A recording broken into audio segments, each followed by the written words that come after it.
नमस्कार दोस्तों, कैसे हैं आप सभी। स्वागत है आपका हमारे YouTube चैनल KR हिंदी कहानियाँ में।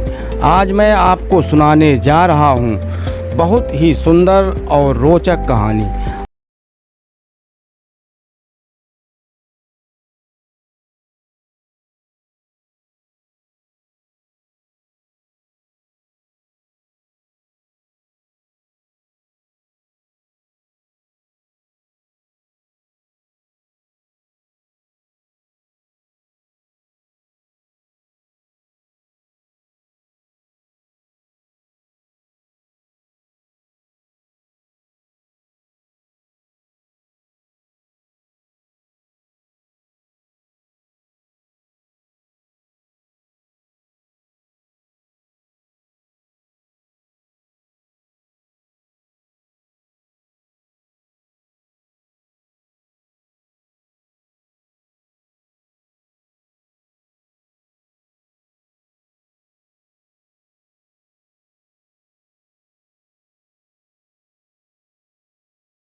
छोटे भाई हैं।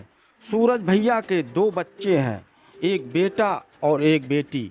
मगर राहुल भैया के शादी को 5 साल हो गए, अभी तक उनके बच्चे एक भी बच्चे नहीं हुए हैं। मौसा जी आर्मी से रिटायर होकर एक अच्छी फर्म में जॉब कर रहे हैं। बड़े भैया को कंपनी की तरफ से बंगला मिला है। वे बड़ी भाभी और दोनों बच्चों सहित वहीं रहते हैं। राहुल भैया ज़्यादातर कंपनी के काम से बाहर रहते थे। वह इस समय यहीं पर थे। ऑफिस जाकर मेरी ज्वाइनिंग हो गई। शाम को मैं मिठाई का डब्बा साथ में लेकर आया। आते ही मौसी के पास बैठ गया, उनका मुंह मीठा कराया। तभी छोटी भाभी हाथ में मिठाई का डब्बा लिए खड़ी थीं। देवर जी, हमसे भी तो मुंह मीठा कीजिए ना। इतना कहकर भाभी ने एक पीस बड़े प्यार से खिलाते हुए मेरे गालों पर चुटकी काट लिया।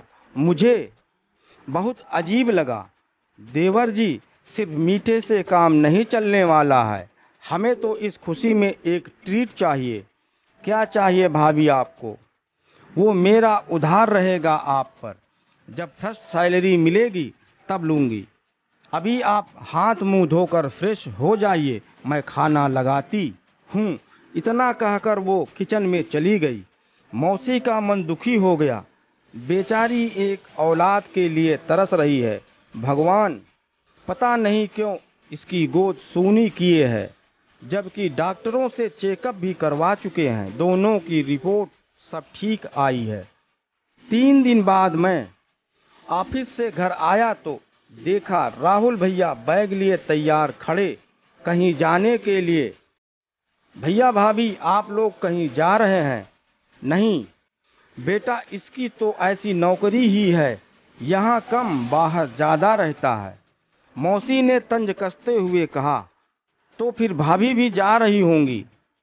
देवर जी, आपके भैया मुझे अकेले छोड़कर चले जाते हैं, मगर कोई बात नहीं, अब आप जो हैं मेरा मन भी लगा रहेगा।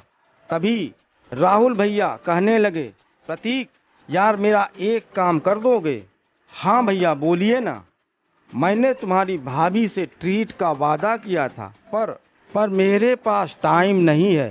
सुना है तुम्हारी एक ट्रीट उधार है, तेरी भाभी बता रही थी।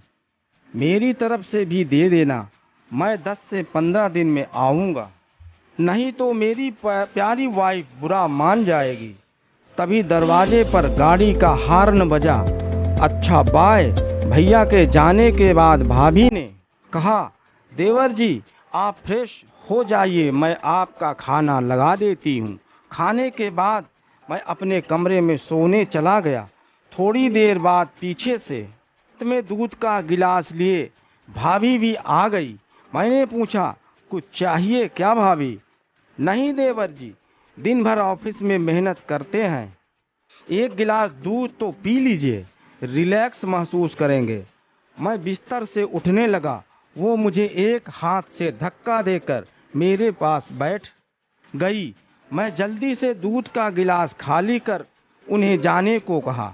भाभी की नीयत ठीक नहीं लग रही थी। मुझे खा जाने वाली नजरों से देखते हुए कमर मटकाते हुए बाहर चली गई। मैंने राहत की सांस लिया। दूसरे दिन मौसा के किसी रिश्तेदार का फोन आया कि उनका एक्सीडेंट हो गया है। सुबह ही उसके मौसा और मौसी रिश्तेदार के यहाँ चले गए। अब पूरा घर खाली था। प्रतीक का दिल जोरों से धड़क रहा था। तूफान आने से पहले वाली शांति का संकेत था। आज वह भी समय से पहले ही घर से निकलकर अपने ऑफिस चला जाना चाहता था। इतनी देर में कुछ गिरने की आवाज आई। वह दौड़कर देखा तो भाभी गिरी पड़ी थी। उसने पूछा, हे भगवान, भाभी कैसे गिर पड़ी? ज्यादा चोट तो नहीं लगी आपको? नहीं देवर जी, मैं ठीक हूँ, मुझे कुछ नहीं हुआ। उठने की कोशिश करने लगी तो फिर लड़खड़ा गई। प्रतीक उन्हें सहारा देते हुए उनके रूम तक ले जाकर उनके बेड पर लिटा दिया। भाभी मैं डॉक्टर के पास ले चलता हूँ। नहीं देवर जी, मैं ठीक हूँ, घर में बाम है, मैं लगा लूँगी, ठीक हो जाएगा। कहाँ है, लाइए मैं लगा देता हूँ। अरे नहीं, आपको ऑफिस के लिए देर हो जाएगी। आज थोड़ा देर से ही ऑफिस जाऊँगा तो कुछ बिगड़ नहीं जाएगा। ठीक है, उस दराज में है। प्रतीक पूछता है, कहाँ पर चोट लगी है?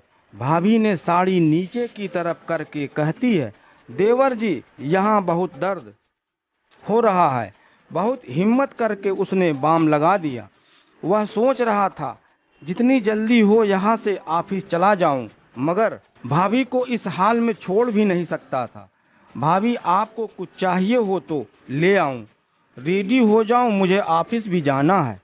देवर जी आप आज छुट्टी कर लीजिए, मैं तो चल फिर भी नहीं सकती, कम से कम आप ही मेरे